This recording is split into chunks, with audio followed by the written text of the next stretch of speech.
Hi, I'm Andy Jones, Content Editor for Plaid's online education program, Let's Paint, and I'd like to welcome you to this afternoon's live stream of Painting Basics. Today we are using FolkArt Multi-Surface Paint, and the assortment that I am using is Promo 830, and it has 12 beautiful colors in it.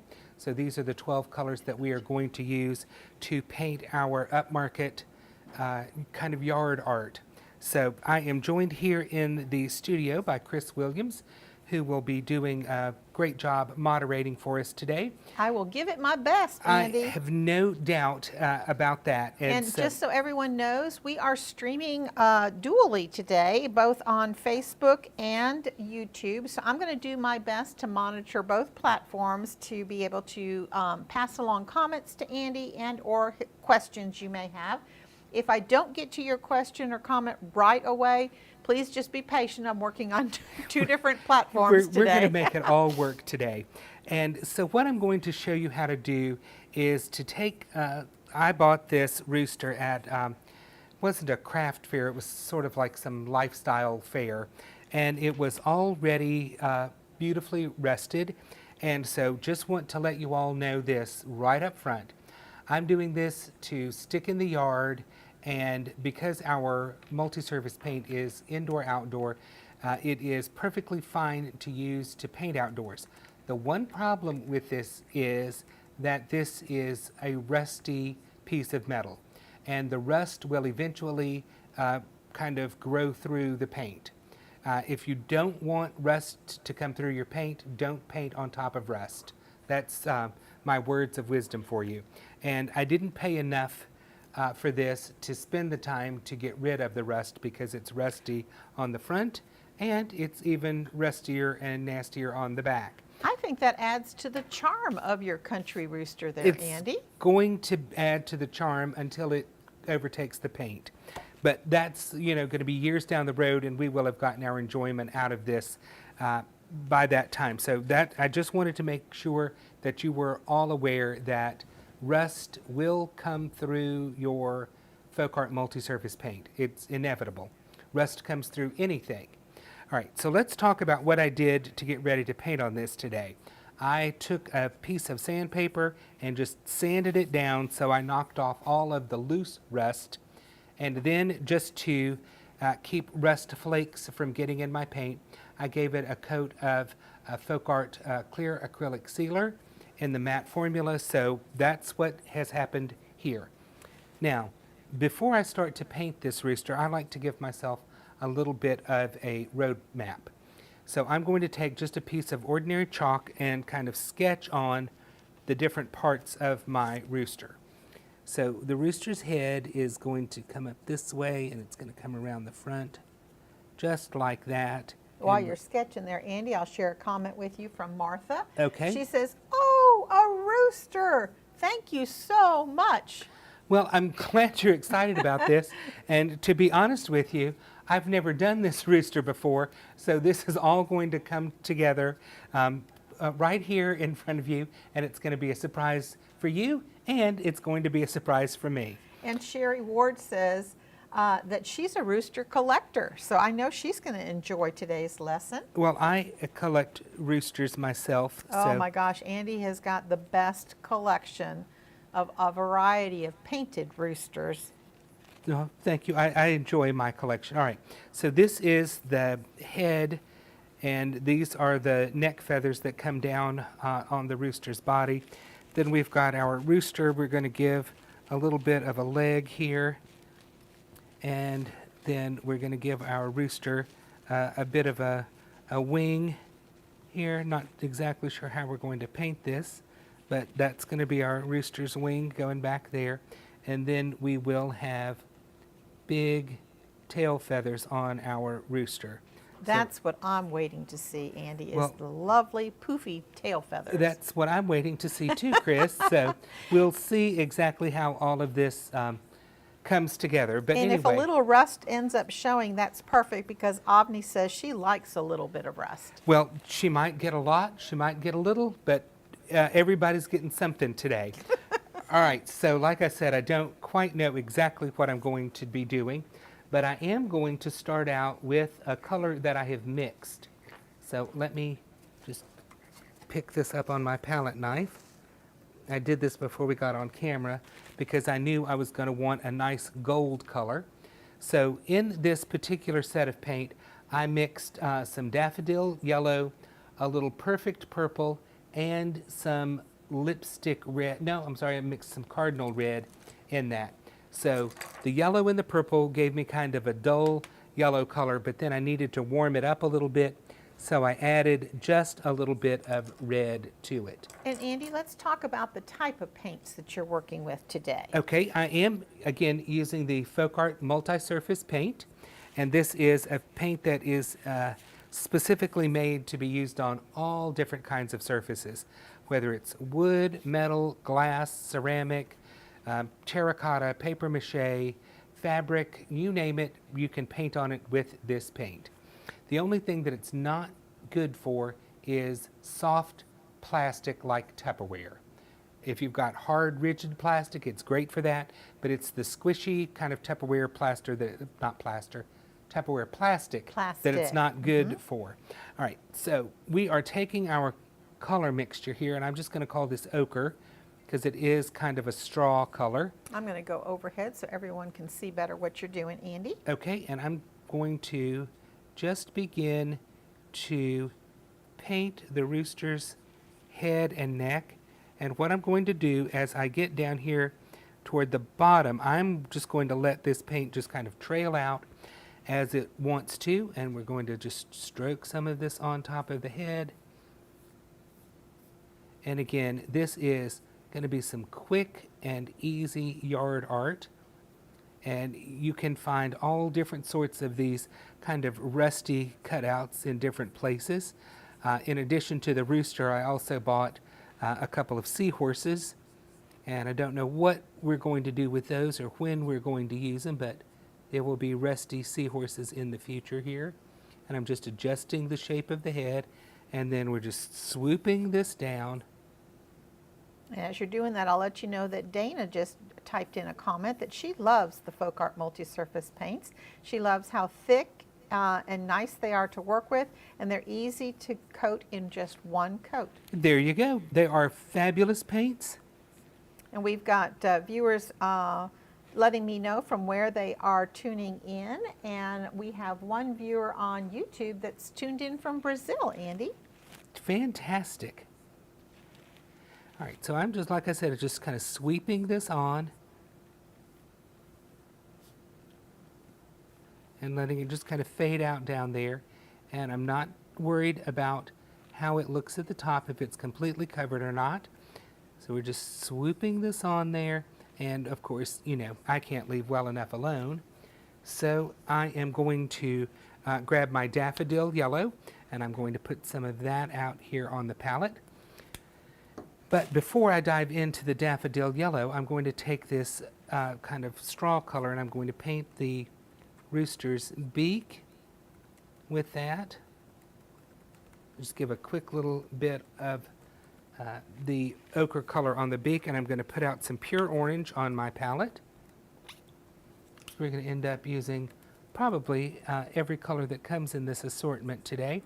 So I'm picking up a little bit of the let's make sure I'm calling it the right orange, this pure orange.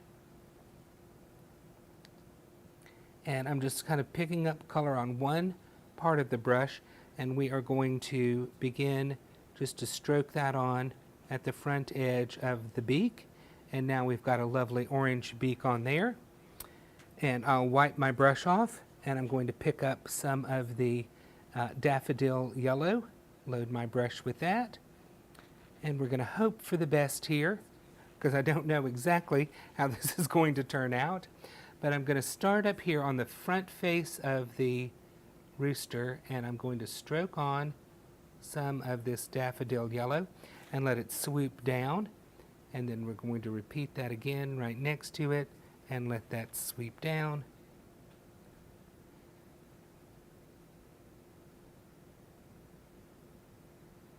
And then we're stroking it on toward the back. I just keep picking up a little more daffodil yellow as I need it. And we're just sweeping that on. not trying to get full total coverage. And I'm going to be playing with this as I want to get a little bit coming down there. And then where I dig into the paint, I'm going to cover that up as best I can using very, very light sweeping strokes.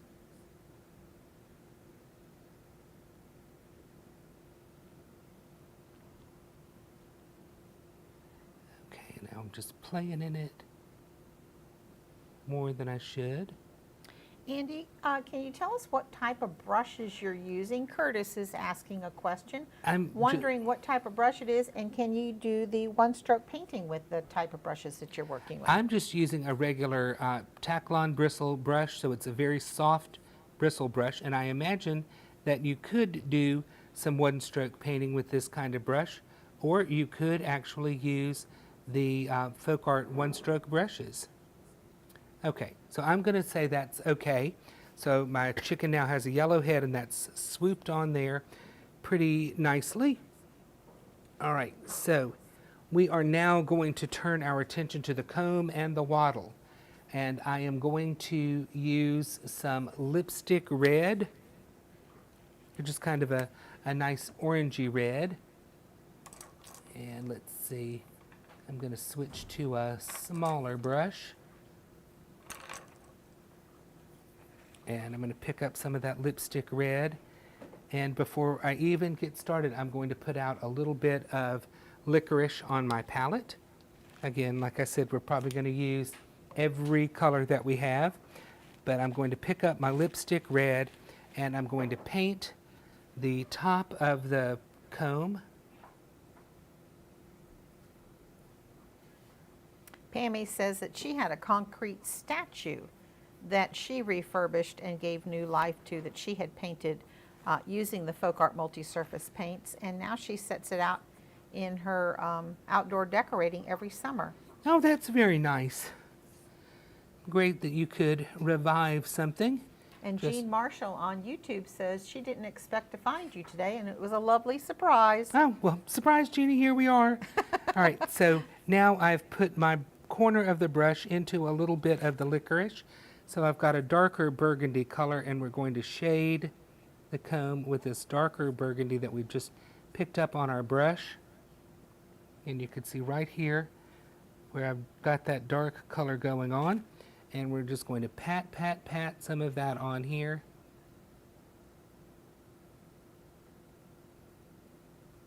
Shading our rooster's comb. You know, the rustiness of this particular cutout, Andy, kind of gives us an old vintage feel. And I think all that color palette that you're working with is also going to add to that appearance. Well, thank you. And charm. We're working hard to get some charm going. A charming rooster. All right, so I'm going to take, I've got that brush loaded again with the lipstick red and the black. And so I'm going to pat that dark shading underneath the kind of the beak area there. Just swipe that on there. Then I'm going to wipe my brush, pick up some of the lipstick red on the opposite side, and just highlight the bottom of the wattle.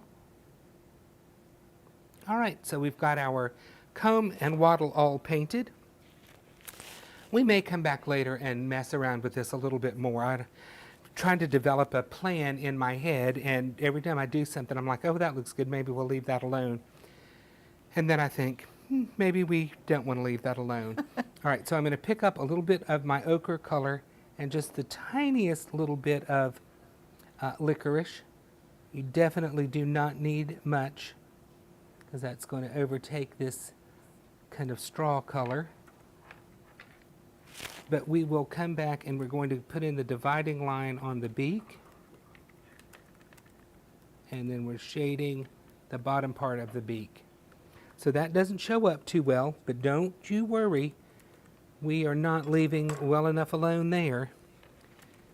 I'm going to wipe my brush really well, and I'm going to pick up a little daffodil yellow on the lighter side of my brush. And now I'm going to just turn this rooster around for just a moment, and I'm going to apply a highlight above the division line on the beak.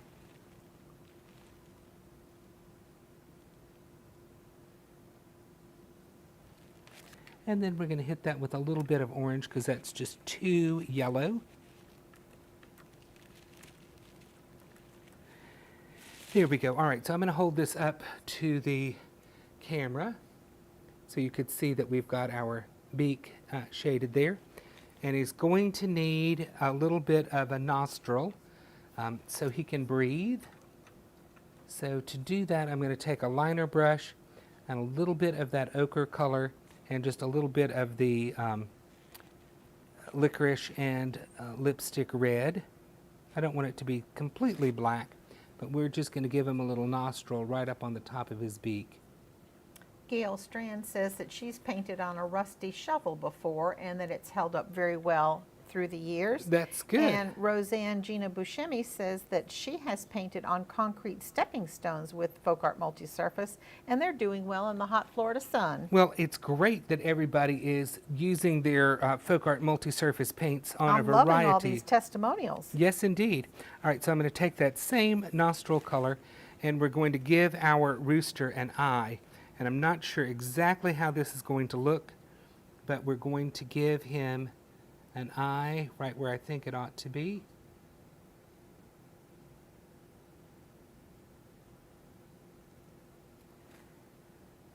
And then I'm going to thin this color down a little bit. And we're going to give him a little fancy bit of his eye. Because again, you all know I can't leave anything alone.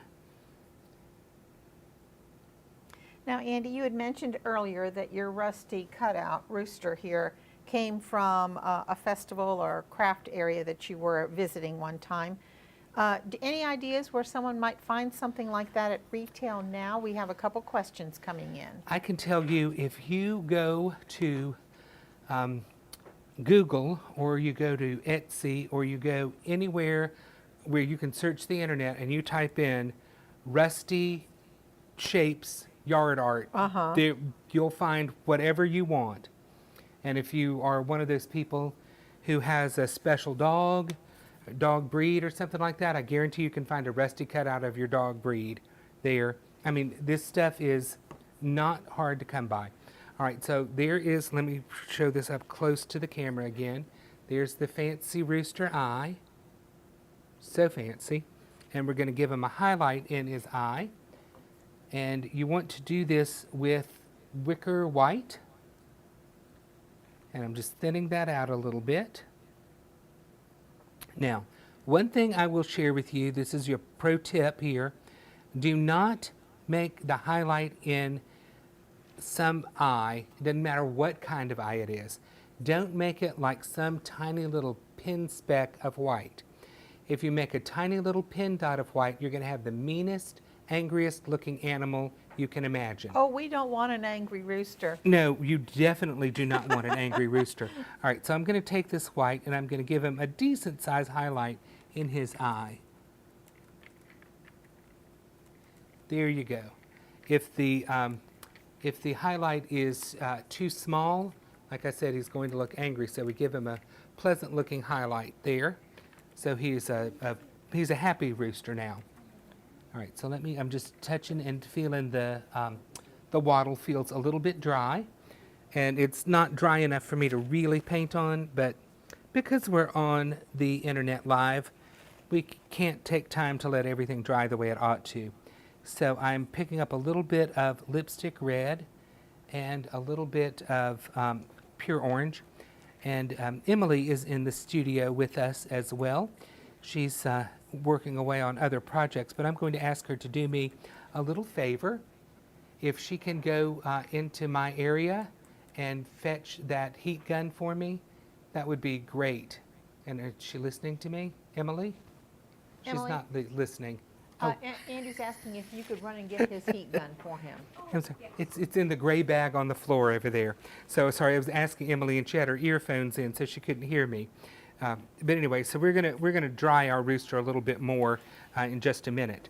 But I'm just taking this I've picked up a little bit of pure orange here on the flat brush, and we're just patting a little bit of that color on, and you could see that it is lightening it up a little bit. Oh, thank you so much, Emily.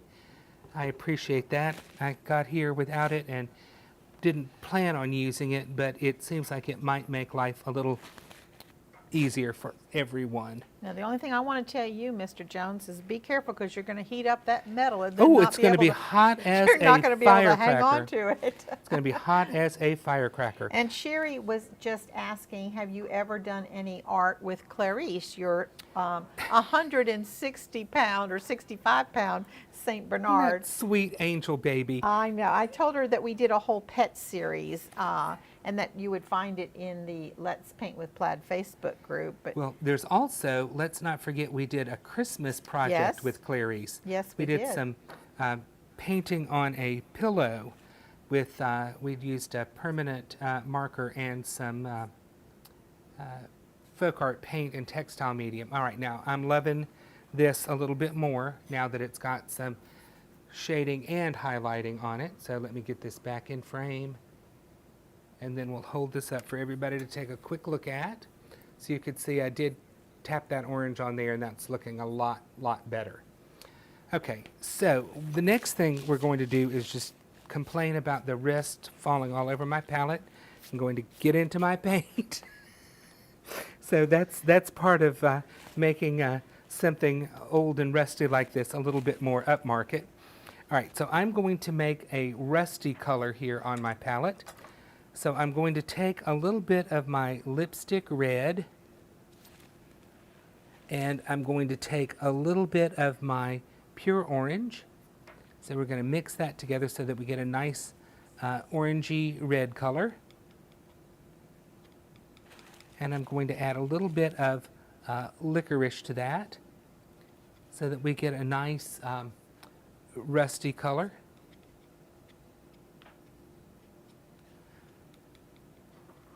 All right, so we're trying to keep this a little bit rusty and a little bit lighter than whatever color rust you have on your rooster. Now, what we're going to do with this, hopefully, is we're going to stroke on some feathers on the rooster's chest here, the little breast of the rooster. So I'm just picking up a little bit of this rusty color and whatever was left over on my flat brush from painting the head of the rooster. All right, so this color again was lipstick red, pure orange, and just a smidgen of licorice. All right, so here we go. So I'm going to take my brush and I'm just going to kind of flick this kind of rusty color on, and I've only loaded half of my brush with this color, and then I'm going to skip back and we're going to put another row of this on. I zoomed in a little because I'm not sure that the rusty color is showing up quite as much against the rust, the real rust. Okay, and I'll pick this up and show everybody what it looks like. Think kind of fish scales, but these are kind of little scallopy feathers. Andy, if you've got a moment for a question, I've got one for you. I bet you do. Go ahead. This is from Carolyn. Okay. And we talked earlier about the prep that you did on your rusty yard art cutout there, but if you didn't have a rusty one, if it was galvanized tin, what prep would Carolyn need to do before she began painting hers? I would say she just needs to clean it. You can clean it with some glass cleaner or whatever kind of cleaner you have. You could just even wash it with some, or wipe it down with some white vinegar. I was going to say white vinegar is what I do. So if Chris uses white vinegar, then that's what you ought to do, because Chris is really good at making sure that's showing up much better now. Yeah. Thank you, All right. Andy. So that's all I'm doing for the breast area of the rooster, because he's got kind of brown, and that's all we need to do is to show off a little bit of feathering going on there. And Janice says he is looking awesome, or handsome already. Well, thank you. All right, so now rooster wing. All right, so what we're going to do is take that same rusty color that we mixed up, and we are going to stroke on some longer feathers. We're not going to worry about the where the wing attaches to his body, but we're going to come down here and do some longer strokes.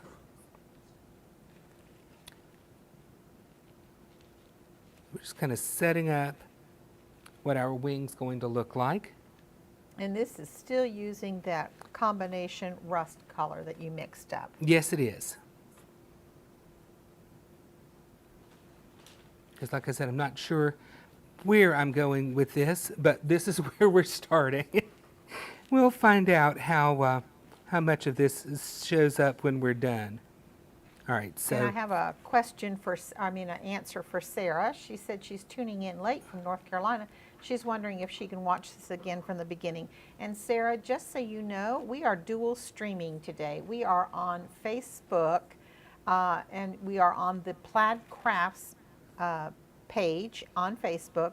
The video can be found there later after we're done today. And we're also dual streaming on YouTube, and the video will live on YouTube as well. So either location, you'll be able to find this same video again and be able to watch it from the very beginning. Thank you for joining us today, Sarah. Yes, indeed. All right, so I'm going to hold this up to the camera so you can see that I basically did, over here I had short little strokes looking like fish scales, and over here I've done some longer strokes. Same color, same sort of technique, just a little different shape and placement. And I think we're going to leave the wing alone for just a little while we start to put on some tail feathers. So of course our rooster tail feathers are going to require some additional colors on our palette. We're going to put out some aqua. Ooh! We are going to put, Chris loves her some aqua. So we are going to put out some classic green. We're going to put, we're putting out everything. So I'm putting out some Look at Me blue. I'm going to put out some lime green.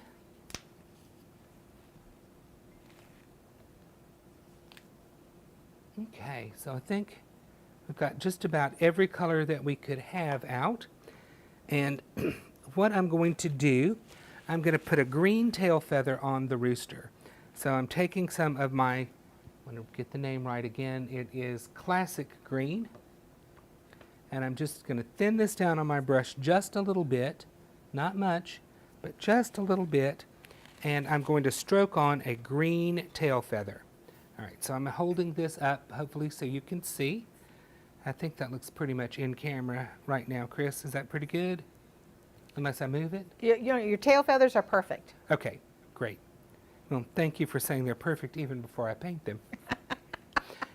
They're perfectly in view. How about that? That's much more like it. All right, so I'm going to start down here at the bottom of the tail feathers, and I'm going to swoop up a big green tail feather.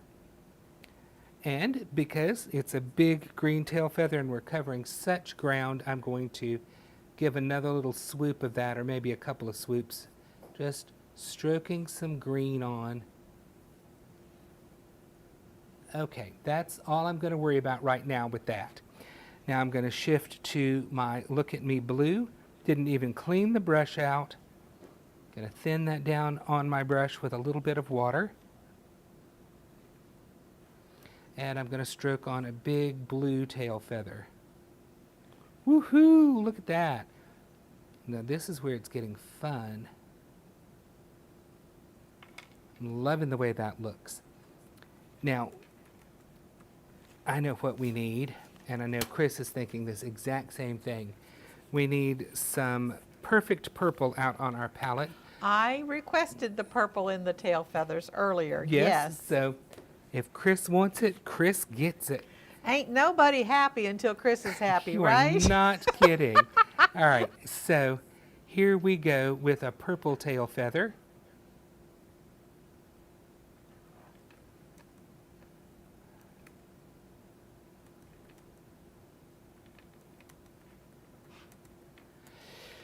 All right, let's do another classic green tail feather, and I'm not cleaning the purple out of the brush this time.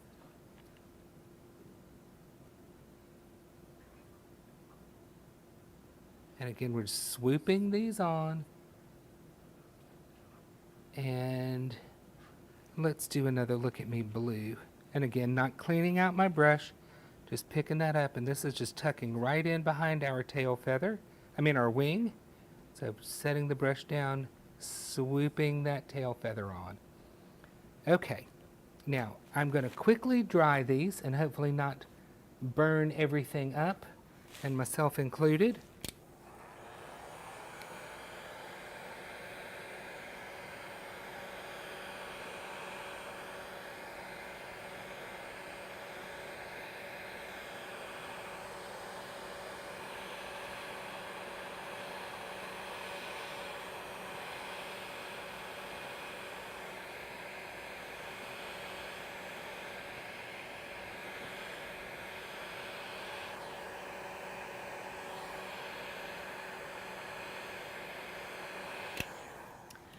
Okay. Comment/question, kind of /comment from Paula Consavage. Okay. She says, "What?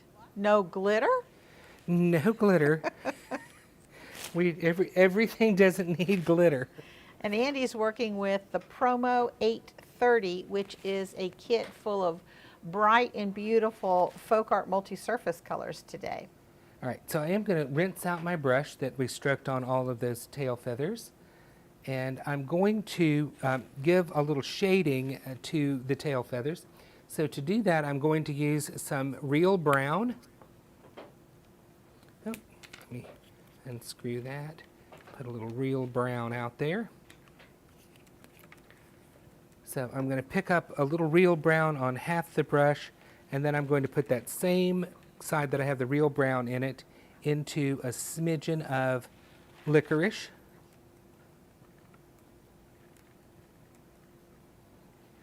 All right, so we've got a nice dark rusty color here, or dark brown color. It's not really rusty. And we're going to shade the bottom of all of our tail feathers all at once. So what I'm going to do is just tap, tap, tap, and pat, pat, pat this dark color at the bottom of our tail feathers and along the back of the wing. So here we're going to shade, we're going to tap up this green tail feather. Tap, tap, tap, pat, pat, pat, adding some shading on there. Going to do the same thing here with this blue tail feather. Tap, tap, tap, pat, pat, pat. Next, we have our purple tail feather, and we're going to shade that. Tap, tap, tap, pat, pat, pat. And we're going to shade this other green tail feather down here. And this blue one at the bottom already has a lot of shading on it. Okay, so you could see where we've put our shading in this. I'm not really loving that light streak being down in there, so bye-bye light streak. All right, now what are we going to do? We are going to shift to a big round brush, not a big round brush, a big round liner brush, and we are going to accent our tail feathers. So I'm picking up some lime green on my big brush, and I'm thinning it down with water as I'm loading my brush. All right, Chris. Haven't done this in a long time, so we can hope I can make a comma stroke. All right, everybody ready? 1, 2, 3, eyes on me. And here we go. I'm going to start down here at the kind of the end of the tail feather, and I'm going to touch. I'm going to apply pressure on the brush.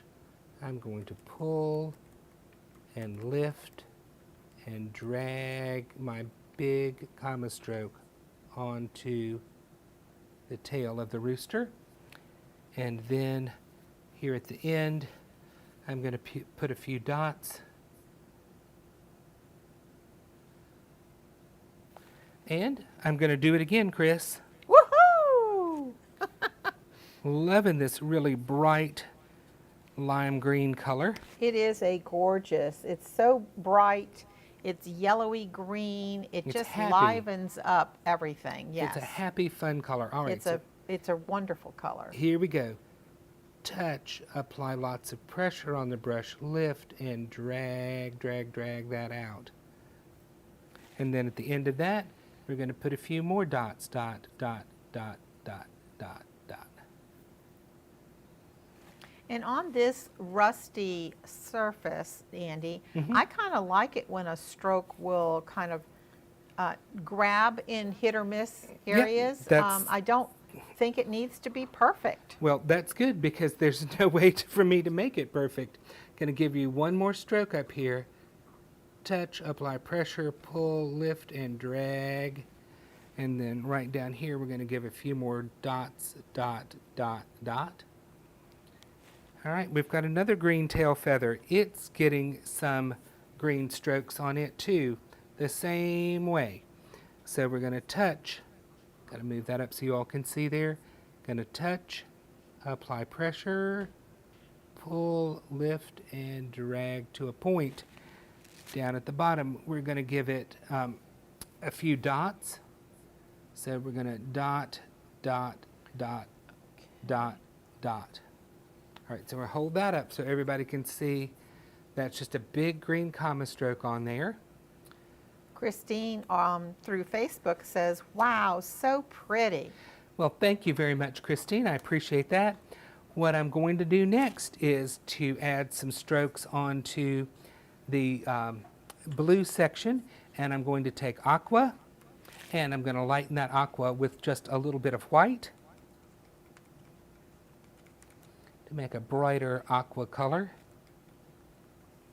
And that's one of the great things about using FolkArt Multi-Surface Paint, or basically any FolkArt paint. You can intermix the colors and you can create virtually any color you could possibly want. All right, so now we've got a nice light color. I'm going to add a little water to this to get my paint thinned down for stroke work, make it a little easier on myself. Gilbert says he's loving this folk art style, and Jean says that the comma strokes really make it look interesting, that they were great ideas. Okay, well, thank you both. I appreciate that. Now I've got my brush loaded up with my light aqua color, and we're going to do the same thing. We are going to stroke some comma strokes on this blue tail feather, and I'm just going to scooch this palette all the way out of my way so that I can rest my arm on the table, and this, I tell you folks, is much more comfortable than when I did the green comma strokes. All right, so we're going to start back here with this light aqua color, and we are going to touch, apply lots of pressure to our brush, begin to pull, lift, and drag this to a point, and then we're going to end it with a few dots. Dot, dot, dot, dot. We're going to do another comma stroke, and we're going to start touch, apply pressure, pull, lift, and drag, and we'll apply dots there too. Andy? Dot, yes, Chris? Question for you when you can. Dot, dot, dot, dot. Yes, I can. This is through Facebook. Okay. And Curtis is asking, could you substitute folk art floating medium instead of the water? Don't need to do that here. The water's going to make your paint a better consistency for these big comma strokes. Floating medium is more the consistency of the paint, and that's not thinning your paint out, and you really do want your paint to be thinner for this. All right, folks, we've got a blue tail feather down here, so we've got blue comma strokes to put on there. So we're going to touch the brush to the surface, apply pressure, pull, lift, and drag, and I'm just going to do one more down here for fun, and then we're going to end with some dots. And I'm probably just going to do these in between, dot, dot, dot, dot, dot. Okay. Woohoo! Loving that tail feather. He's starting to really come to life, isn't he? He is, but we have a purple tail feather here. And I think we need some maybe some lavender strokes we on top. are going to do that. While you're mixing up that color, I'll share a comment from YouTube. Sarah says, Andy, you are a fantastic natural instructor. Love your techniques. Well, thank you very much. I appreciate that. I have been instructing, or basically telling people what to do for a long, long time. And so hopefully I've picked up and become better at it. I learned how to teach from Priscilla Hauser, which many of you may know that name. I studied with her when I was A babe. well, I was a baby, yes, a preteen actually. I took my first workshop from her when I was 12 and absolutely changed the direction of my life. It's not often that somebody can pinpoint a specific thing that really did dramatically change kind of what you would have been. Certainly don't think I would have been teaching painting had it not been for her, but learned an awful lot about how to teach people how to paint. All right, so I've made a light purple color here, and we're going to thin that down a little bit with some water. Again, water is going to make our paint thinner and better for stroke work. And when Andy's thinning that, for those of you that are painters and watching Andy, he is not thinning it to the consistency of ink like doing scroll work. He's No. thinning it to a little bit more fluid paint, but there's still some body to it. Like, It's kind of like the Goldilocks of paints. or like bird poop. It is just like that. All right, so pushing my palette back out of the way and resting my arm and my rooster on the table. Here we go with some lavender strokes. So we're going to start, we're going to touch, we're going to press, we're going to pull, we're going to lift, and we're going to drag all at once. And I'm going to do another stroke up here. Same way, touch, press, pull, lift, and drag to a point. And for those of you who are thinking that that looks so easy and I did it so fast, it's because I've done it for 40 years. I ought to be able to paint a quick comma stroke because my teacher told me I had to practice, and I did. And so if you practice, you too can do big comma strokes with no problems. All right, so some little dabs of purple there. Now then, there is a color in our set that we haven't used yet, and I don't know why, but we're going to pull out some bright pink and blow some of the rust off my palette. Oh, this color is certainly bright pink, to say the least. It's a very, very hot pink. It is almost like a neon bubblegum pink. Yes. Hey, the 80s called, they want their hot pink back. All right, so I'm just loosening this up with some water.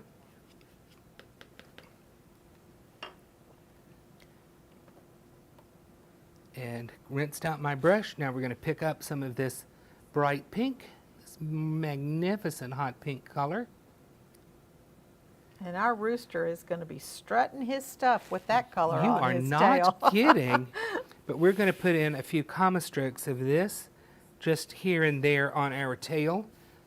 All right, so right here I've got a big gap. So we are going to touch, apply pressure, pull, lift, and drag that on there. And I think that is exactly what this rooster needed. Because what rooster does not need some neon pink in his tail? Well, as this being yard art, you want it to be fun and bright and kind of funky. Well, you got to see it from your driveway. Or from the street. Or from space. Or from the neighbor's yard. Yes. All right, so I'm going to put one more stroke on. And you could put these wherever you think you need a stroke. I'm putting this right on top of that green tail feather. Oh, I love it when they're layered. Well, then Chris is loving that because we just layered that right I up. know it. I think it needs another one. I'm checking this on the monitor to see, because just me looking at it, I can't really tell. But when I look at it on the monitor, it's in desperate need of a stroke right there. And it needs another one right here. Jennifer says, I love this rooster. He's so handsome. And Leanne says, the rooster is awesome. And Gilbert says, it's so satisfying watching the professional paint. Well, thank you all. All right, so we've got to come back and we've got his wing to deal with, and I'm just now deciding what we're going to be doing to his wing. So I've got that brush that had that dark shading that we put on there, and I'm going to stick that color into some classic green. And I'm going to do a few little U strokes of classic green on the wing. So I'm going to start here, and to do a little U stroke, I'm standing the brush, or not standing it, but I'm putting the brush on the chisel edge, and I'm going to slide up, I'm going to pull toward me, and then I'm going to slide back down. So you see, that's like a U shape or a C shape, whichever makes it easier for you. And then I'm going to do another one over here.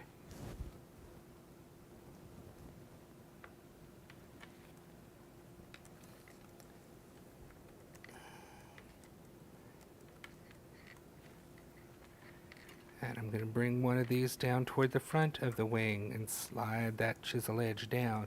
Going to do another one here, kind of overlapping a little bit. And another one right down here. All right, so there are some U strokes or C strokes on our wing area, and we're going to dry those so we don't make a mess of them.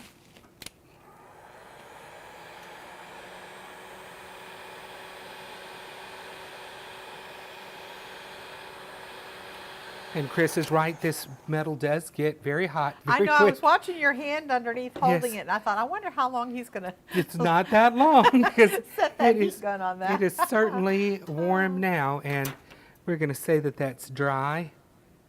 You don't want to blister your hands. I have the most overwrought heat gun ever. All right, so now I'm sticking the classic green side of my brush into the lime green, and I'm stroking that on the palette. And we're going to do a few little highlights on our C strokes or U strokes.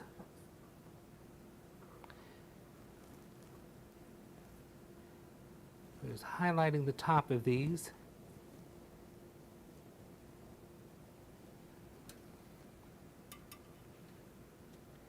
And then I'm going to give this a try here and just put a couple of light green strokes on.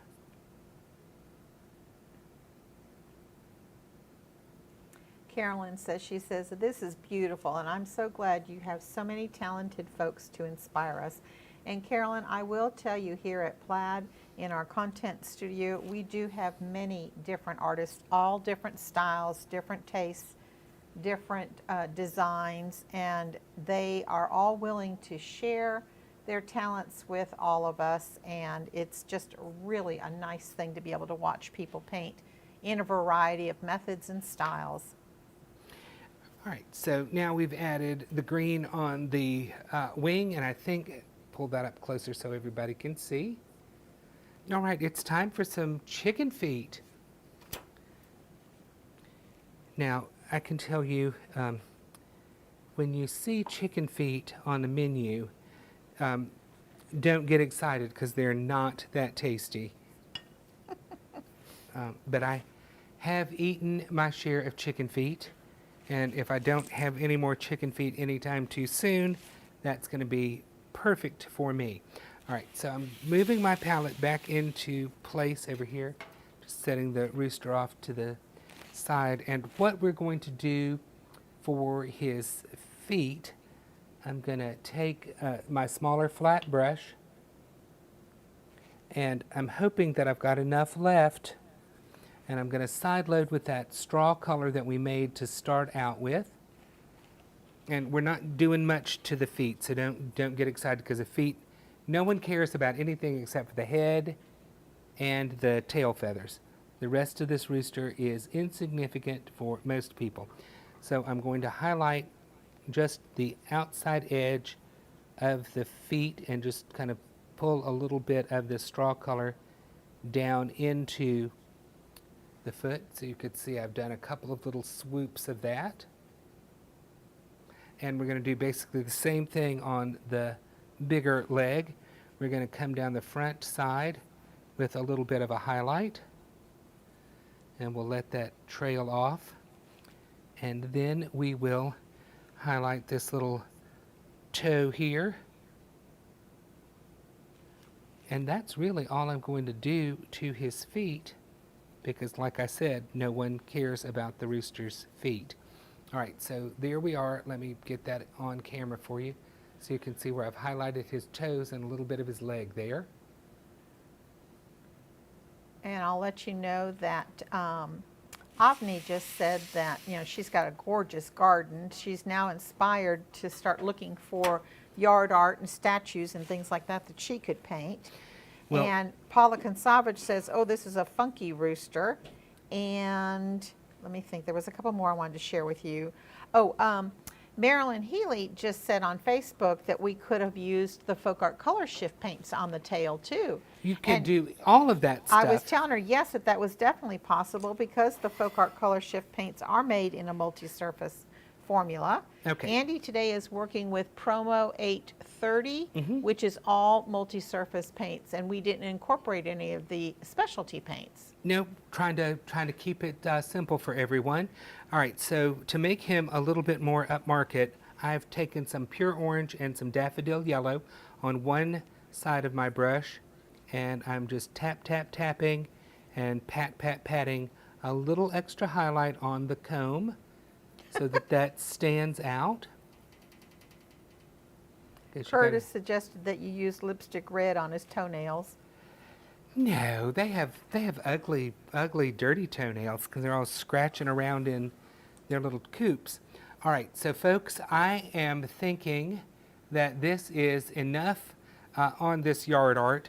So anyone passing by will know it is a rooster for you, and you can enjoy him outdoors. You can prop him up, nail him to a tree, do whatever you want to do with your yard art. But I think this gives you a pretty good, gives you a nice introduction to how you can basically use very little paint and some very simple techniques and come up with a pretty effective looking yard art rooster. One more time, Tammy is asking where we can get the rooster. Tammy, this was a piece that Andy picked up in his travels along the way. However, Andy suggested that you just simply Google Rusty yard art or Rusty cutouts, and I'm sure there's going to be a million surface sources show up. Either on, if you just do a Google search for that, or if you go on Etsy and search the Etsy site for this sort of stuff, you'll find lots of people that have lots of rusty cutouts, and they'll have them in all different sizes. And this one happened to be flat, which I thought was a good choice, but you'll also find them in the corrugated metal, all different kinds of things. So just spend a few minutes Googling around or searching the Etsy site or whatever handmade craft sites you like to look at, and you'll find something suitable to decorate. So one more time, we have been using the FolkArt Multi-Surface Assortment that's Promo 830, and you can find that online at plaidonline.com. Go ahead, Chris has got another question for me. I do, and Okay. this is for Sarah. Okay. She's watching all of this from YouTube, and Sarah would like to know, how will you prop this rooster when you put it in your yard for decoration? I'm just going to stick mine at the base of a tree in a flower bed and just stick him right there and let him just hang out there. And then let's talk about sealing this, Don't have to. right? Yeah, I mean, it's the FolkArt Multi-Surface Paint. It's going to be perfectly fine without any additional sealer. If you feel like you absolutely, positively just must put some kind of coating on top of it, you could definitely use the Mod Podge Outdoor formula, brush that on, and then you've got that extra amount of protection on there. But it's not necessary at all. That's right. Well, Andy, I want to thank you for sharing your time and your talents with us today. been my So many pleasure. viewers on both dual streams here through Facebook and through YouTube have been inspired. So many beautiful comments about your painting style and what you created today. And I think you have, in fact, inspired many people to look for yard art to paint up. When you paint your yard art and you post it to social media, be sure to use the hashtag Let's Paint Challenge, all one word, no apostrophe. I want to challenge Pammy to go get the 5-foot metal rooster that she says her local garden center has and There you- paint it up. there you And wouldn't we go. love to see a photo of that? Absolutely. I love that idea. Well, All right. thank you again, Andy, for all of your time and sharing your talents with us. And until next time, everyone, Come come on. on